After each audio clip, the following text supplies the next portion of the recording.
vrije kwam. Zo eine schat met eine schoenen aan. Ze zag bij haar kusje zo op ins. Zongen het witte beer besticht op mijn prins. Die hij vroeg met een reekpunch gaf. Toen was Marie de riel vanaf. Hij is de prins, hij is de prins. Het was al hier lang zijn winst. Hij is zo groot dat dit bestijdt. Dat zijn winst in vervulling krijgt. Dit gevoel is toch zo schoon. Dat is zo lekker, zo boete geboren. Lukt een dag om het leven goed te vieren. Iedereen kan het feestje al waarderen.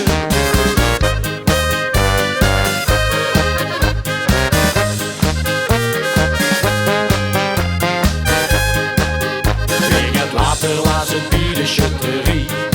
Schoot zijn pap zich bij de liste 3. En wie de pap zich toen tot koning schoot.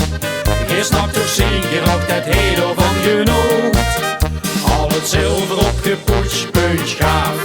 Toen riep de koning, ik heb al af. Hij is de prins, hij is de prins. Het was al hier lang zijn winst.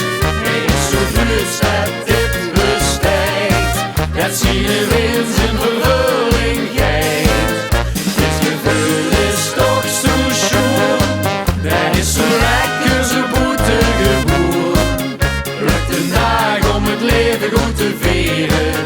Iedereen kan een feestje wel waarderen. Hij wordt gevraagd om prins te weren. Het van die koningsverzante veren. Het vult niet aan wie degraderen. Want hij als vastelovens prins regeren. Samen in de optocht des punch gaaf. Ze roepen allebei Olaf! Hoe is hij prins, hoe is hij prins? Dat was al heel lang zijn winst.